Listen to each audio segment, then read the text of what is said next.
Next speaker is Woodrum.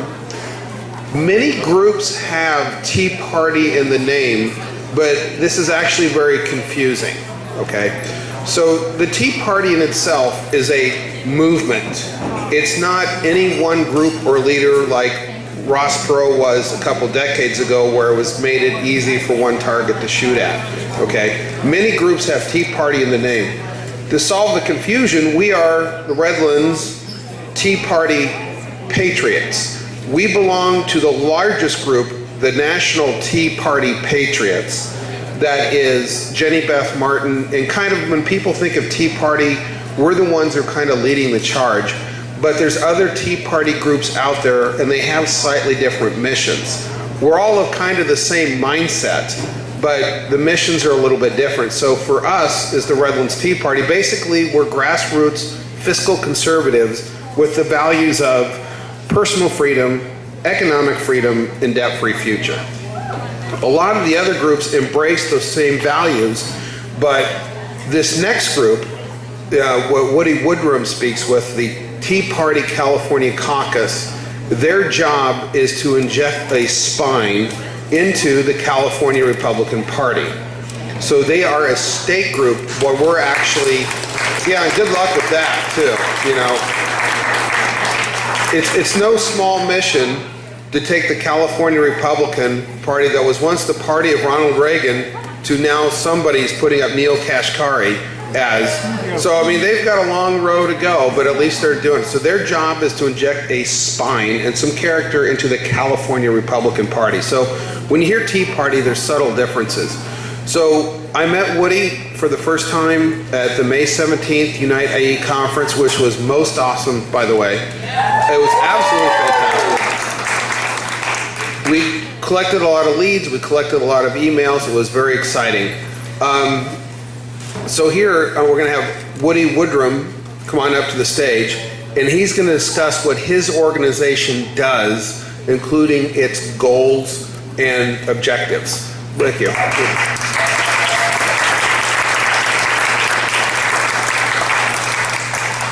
Well, actually, I'm not from the Tea Party California Caucus. I'm from the NSA, and I'm your friend. Listen, I'd like everybody to stand up for just a moment. Stand up if you're able to. Stand up. You know what it means when the speaker takes his watch off? Nothing. I'd like you to raise your left hand. I'd like to raise your right hand. I go, woo! All right, sit down. You know, my pastor one time told me, he says, the mind can only absorb what the butt can hold. And so it's always good to take a little bit of a break every now and then. Tea Party California Caucus. How many of you are registered Republicans? Show of hands. How many of you are registered other than Republicans, nonpartisan, or some other party?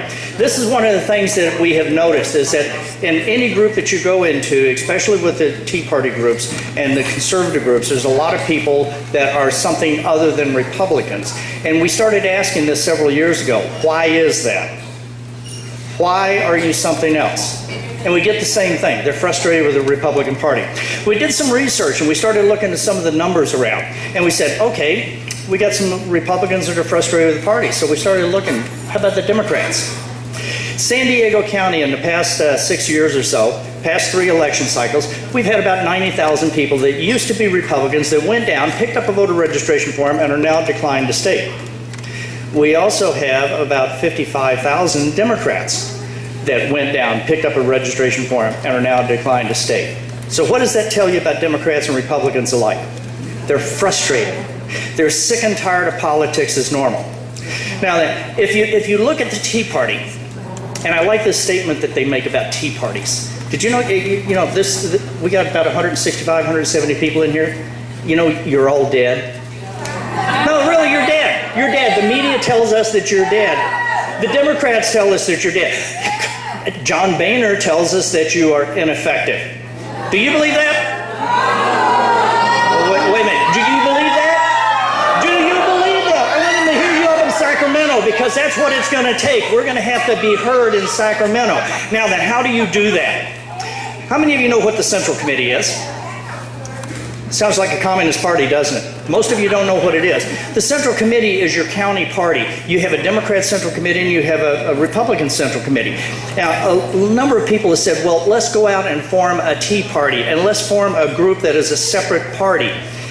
Here's the numbers. I'm an engineer, so I deal with numbers a lot. Here's your numbers. Roughly across the United States, you've got about 32, 33% of the people that are registered as Democrats. You have about 28 to 30% of the people that are registered as Republican. And then you have another 30% or so that are independents, declined to state. They don't have a party. And then the other 3 or 4% that's left over, they're all of the other parties combined. So if you go out to form another party, do you want to be part of the 3% that is ineffective and doesn't make a difference? I don't want to do that. It's too hard to do. How many of you have read Solinsky's book, Rules for Radicals?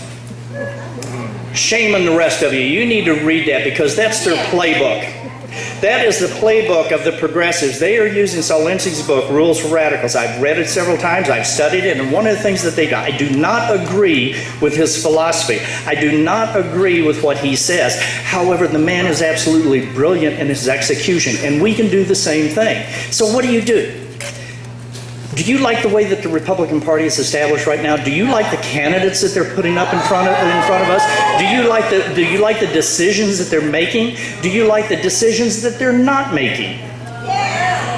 Well, what are you doing about it?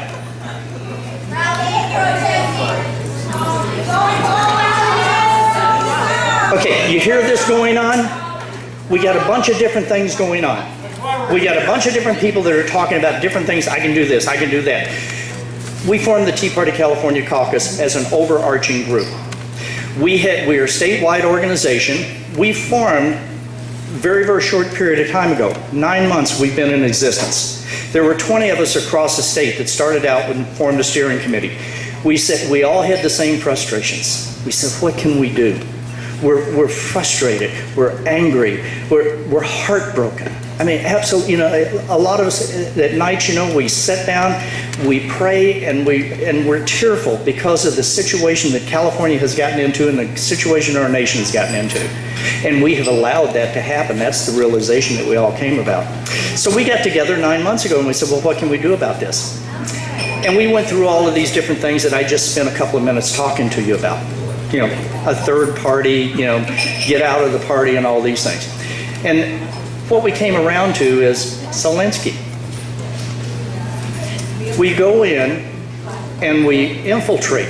The Republican Party has been infiltrated. Folks, I heard the term rhino used before. Excuse me, it's not rhinos, you've been infiltrated.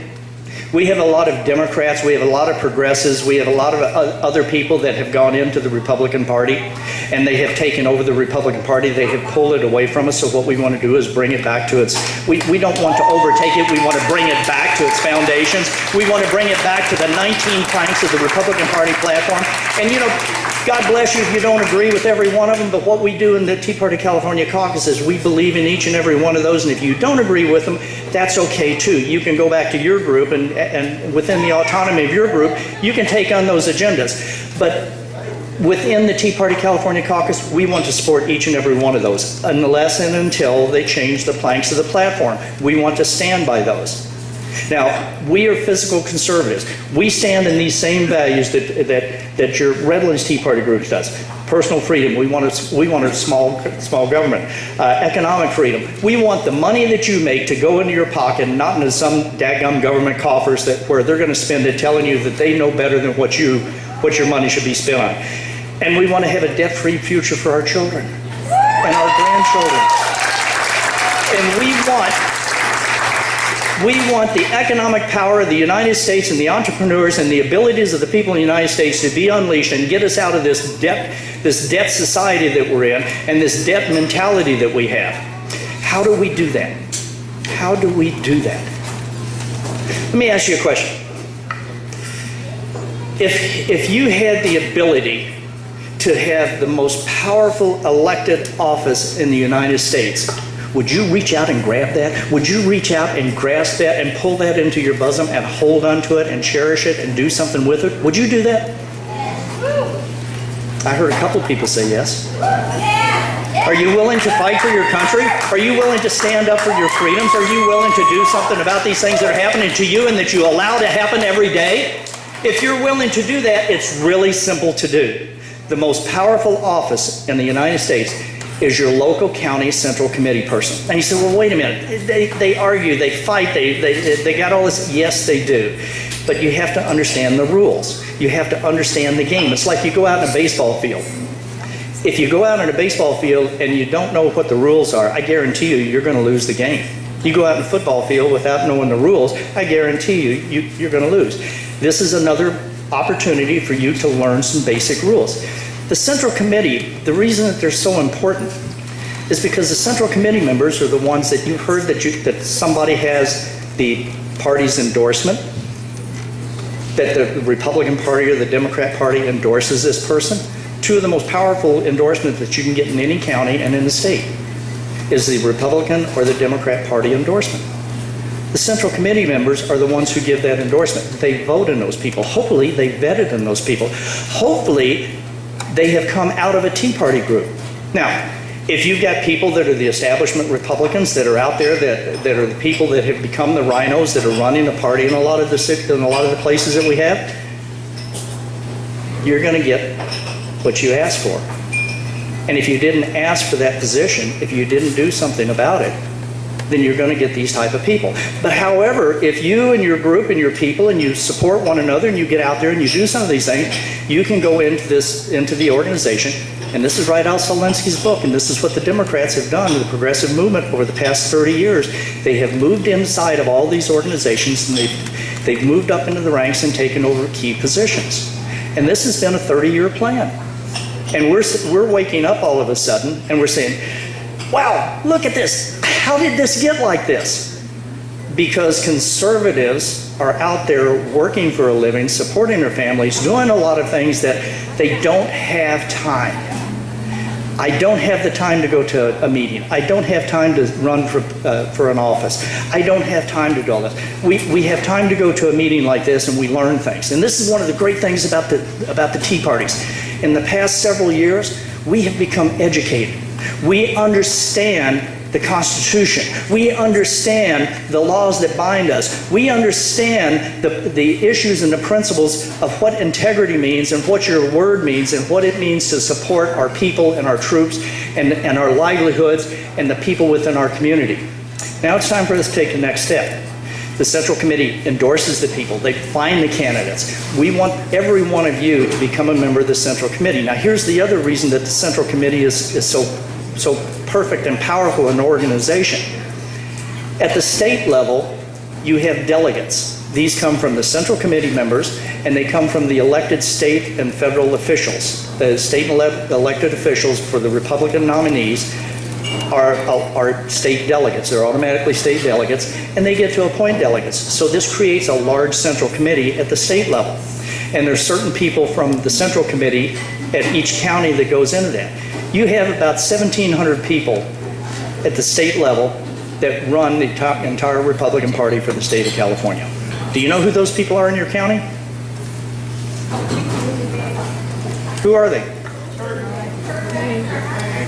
Okay. You have. I'm going to give a list to Don tonight of every one of your delegates in your county. It's up to you to get in touch with them. It's up to you to ask them, are you going to the convention? Because at the convention, that's where they decide the planks of the platform. That's where they decide the rules.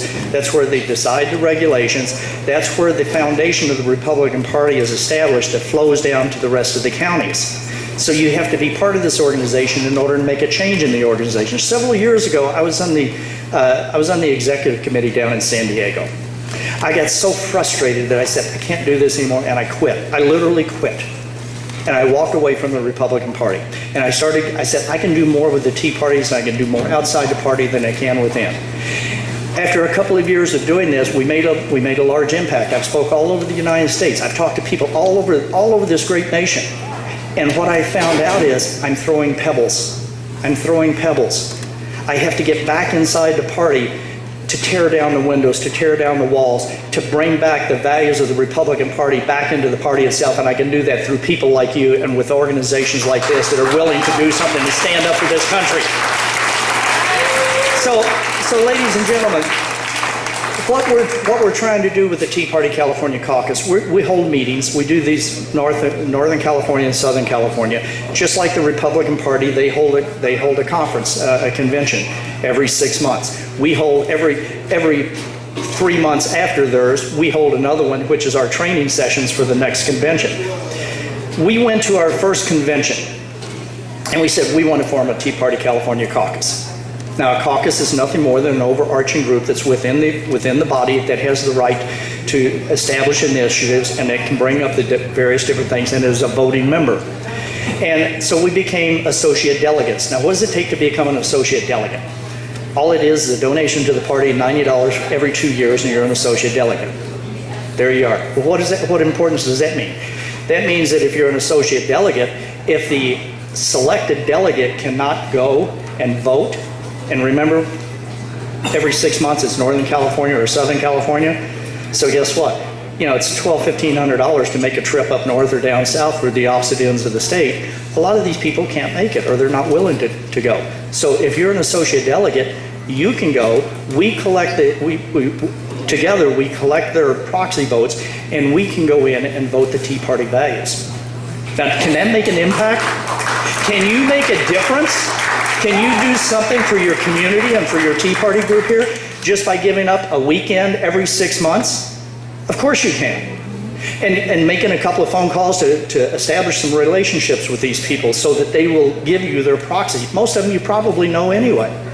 So all you got to do is go out and do a little bit of research and find out who they are. And like I said, I'll give that information to Don. Now these people are selected every 2 years. You get new delegates.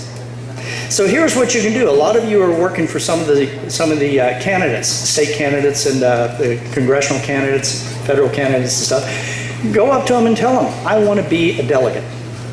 I would love to be your delegate. If you're the nominee, I would love to be your delegate. And I'm working for you and I think I deserve it. Tell them that. Most people don't know that. That's how most delegates get elected, get their positions as delegates. They go and ask for it. If you don't ask, you're not going to get it. The people that ask are the ones who get it. So go and ask these people. When Tim comes here, ask him. Say, Tim, you're going to win the primary. You're going to be the Republican nominee. I'd love to be your delegate in this county. Can I be your delegate in this county? When this is all over with, I would love to be your delegate. And you ask him, because if you don't ask, you don't know. So there's a couple of other things that we're doing. We're teaching people how to get out. How many of you go to more than just this Tea Party group? Okay, so about 50% of you. How many of you go to church? Oh wow, 85, 90%. God bless you. Here's one of the things. Does anybody know what the statistics are of how many people in church actually vote? 100%, yeah, right. 10. I got a bridge, I'll sell you. 10. Listen. There it is. I heard the number, 42%. 42%. That's how many people actually vote. And the reason that, and that's really high when you look at it, because only there's less than 50% of the people that are actually registered to vote in your church. So that means that if you look to your left and you ask that person, and you look to the right and you ask that person, well, either the statistics are wrong or one of you is lying, and I wouldn't think anybody would lie in church.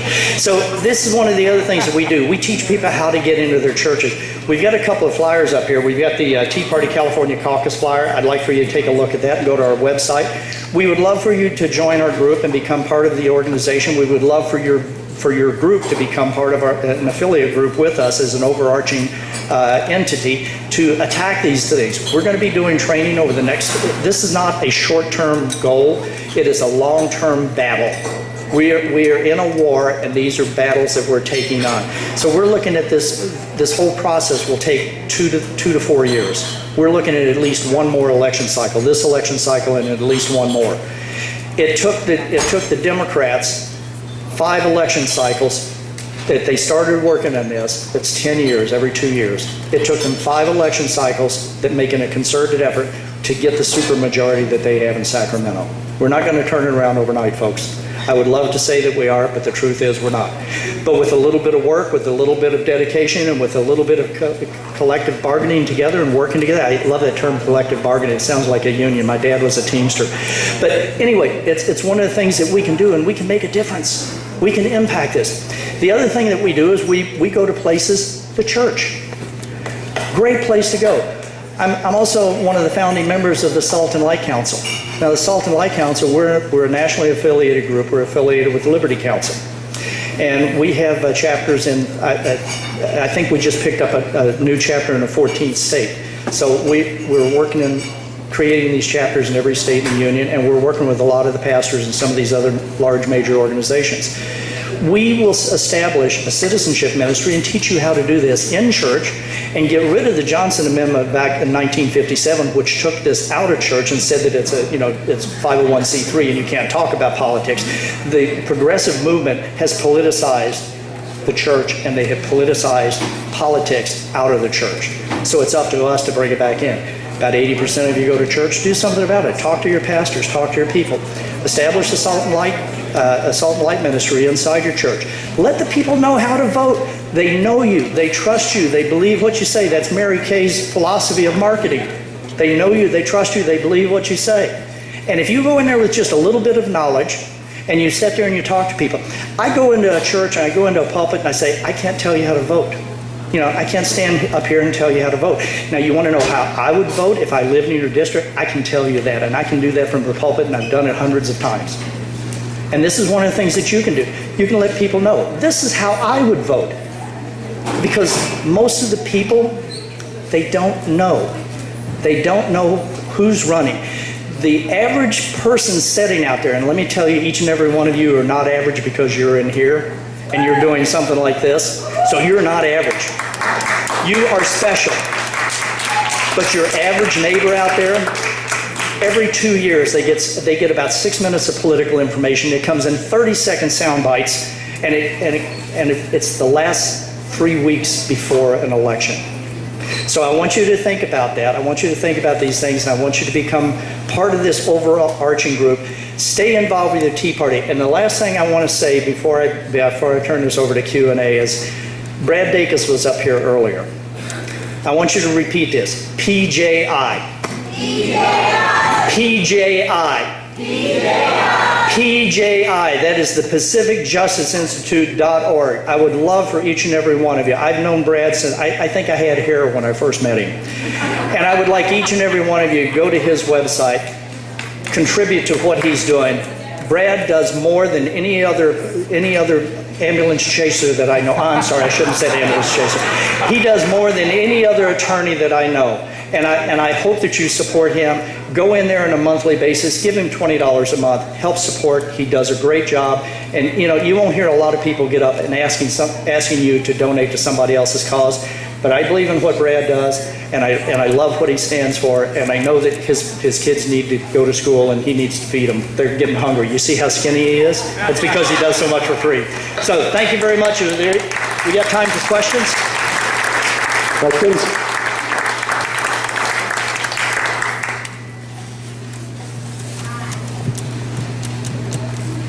Is this the Ampox News? Keep it 50. Thank you. My question is relative to a mantra that the Republican Party leaders often cite, saying that Ronald Reagan is their role model. That is really, the god of Republican leadership. But Ronald Reagan said something about being a Democrat once, and he said that he didn't leave the party left him. I feel as a Republican that that's what's happening within the Republican Party in my case. It's not the party that I was a member of when I joined 50 years ago and started supporting Barry Goldwater. This is just not the same party. My question is, how do you get the Republican leadership to understand that they are taking the people away from the values that established the very party that they're leading today?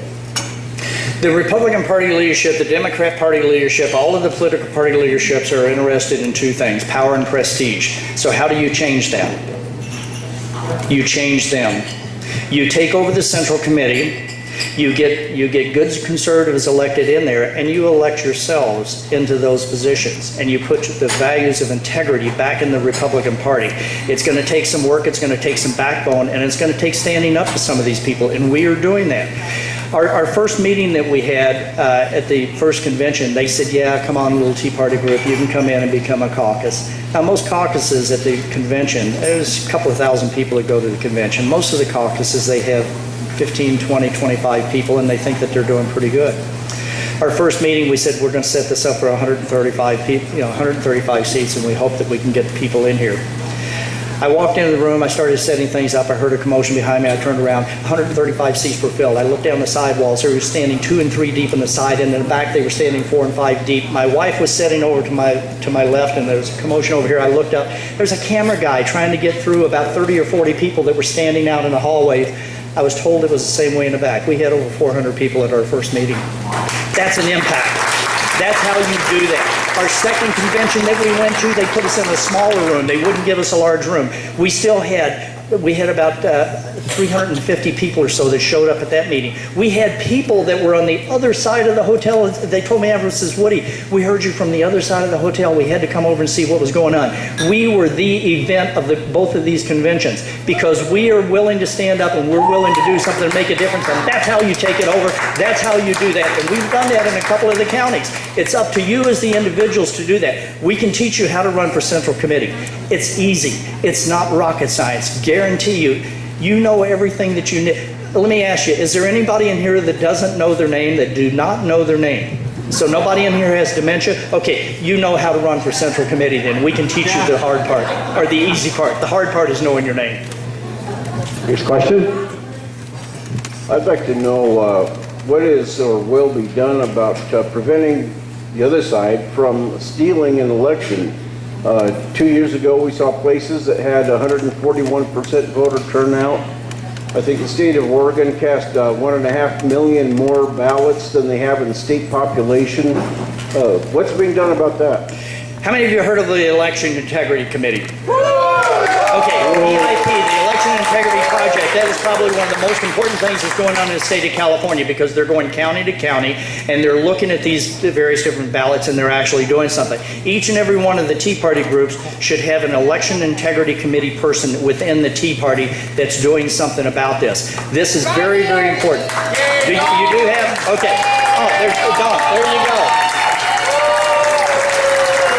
We work very closely with the Election Integrity Committee. Linda Payne spoke at our last convention. We are constantly in communications with Linda and the rest and a number of the other election integrity people up and down the state. So you get in there and you look at these type of things. You're right. There's people that are voting in other places. One of the things that we did as a caucus at our first one, we put some initiatives out there. We put an initiative that we're against high-speed rail. We're against Common Core, we're against Agenda 21, and we are supporting 125% voter ID. And we're doing things, putting together committees to push each and every one of these. So that's how you do that. You become part of these other groups and you learn from them and you support them when they're doing things. Work the polls, be a poll watcher. Look at the things that are going on. Sometimes going into the poll and just standing there and somebody comes up and they look at the polls and they say, well, let's see, Woody Woodrum or Donna Woodrum. Okay, and they go up and say, I'm Donna Woodrum. Oh, wait a minute, do I look like Donna Woodrum? No, she's beautiful, gorgeous, tall, blonde. But I can go into the polls and I can tell them that I'm Donna Woodrum and it shows that she hasn't voted. You know what the poll workers do? They give me a ballot and say, okay, Donna, here, go and vote. They don't ask me for an ID. So that's something that has to be changed. We have to fight for that and put that initiative on the ballot and get that put forward. Anyone else? Okay, you have another question? My question is this. We get a lot of flyers in the mail during this election season. We get some from, like, as an example, Mitt Romney endorsing Neil Kashkari. Are they really doing that, or is that just off the wall, somebody's idea in certain election, people that are running for election. And the other thing, the people that come down the line and say they endorse certain people, are they really doing it? Because it doesn't really even make sense what they're doing or what they're saying.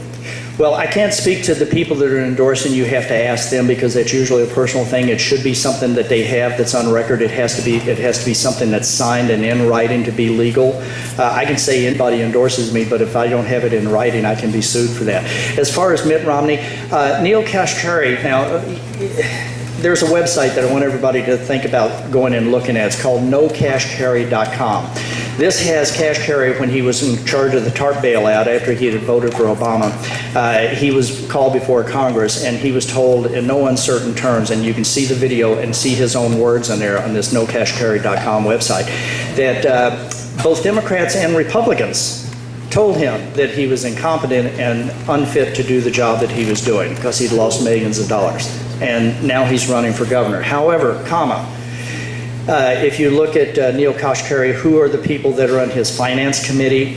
It's people like Meg Whitman, Carly Fiorina, Mitt Romney, you know, a bunch of rich losing Republicans. You know, they're not conservatives. They kind of flip-flop. They're left of center.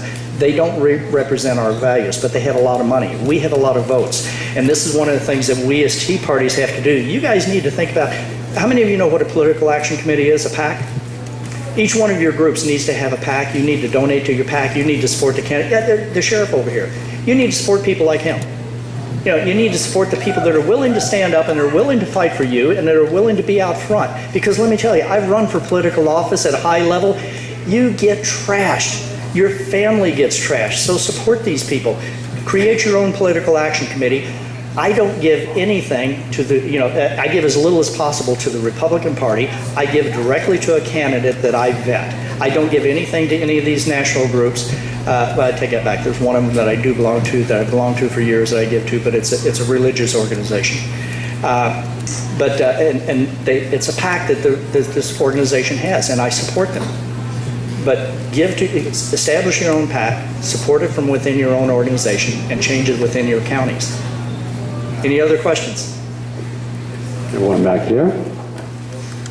And by the way, in order to create a PAC, you have to know the same information to run for Central Committee, and as long as you haven't got dementia, you know all the hard questions. Before our next question, we did have another candidate was able to join us, Mark Steinnorth, who's going to make a great member of the Assembly.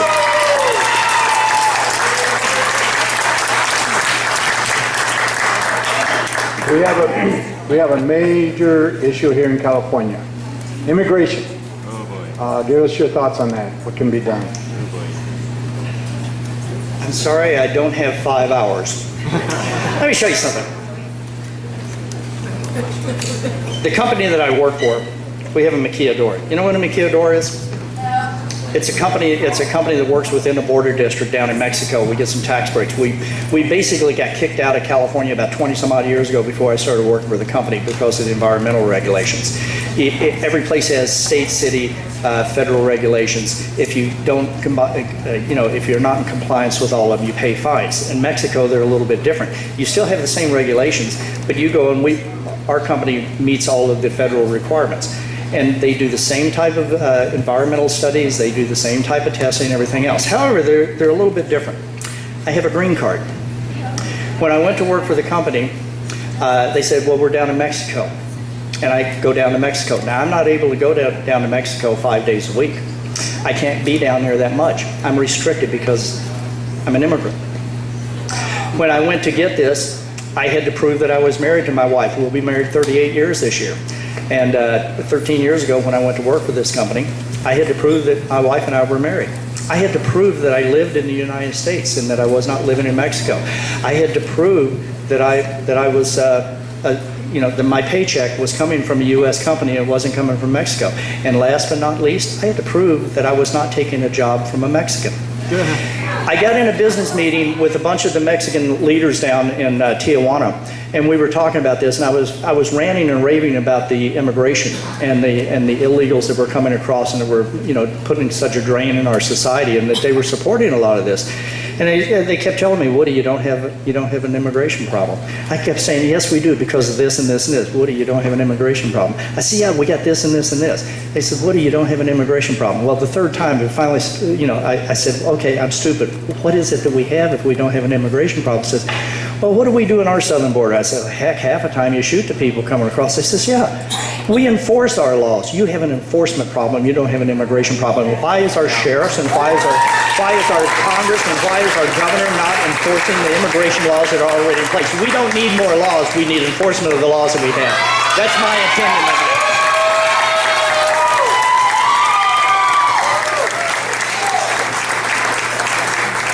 Anyone else? If not, I'll take a question. How do you explain the establishment Republican death wish with amnesty? Yeah. Remember what I said when I first started talking? I said we call them rhinos, but we have been infiltrated. We have been infiltrated by the progressive movement. This has been something that's been going on in the progressive movement for decades, and we have been asleep. And why is that? Common Core, immigration, all of these different things. What does that do? It destroys the fabric of this nation. I look out here, I see people of different ethnic groups. And I'm not going to offend you by calling you an African American or a Chinese American or a Vietnamese American or a Filipino American. By God, you're all Americans with some type of ethnic background. This is the narrative and the language of the progressive that they have filtered in, and they have made you feel guilty because they are divisive in dividing us. And what you have to do is understand that that's what they're doing. So you ask about why are they doing this? Because, ladies and gentlemen, you've been infiltrated and you have to do something about taking that back. I can't do it by myself, but with your help we can do it, and with the help of God, this country will be great once again. Thank you, Woody.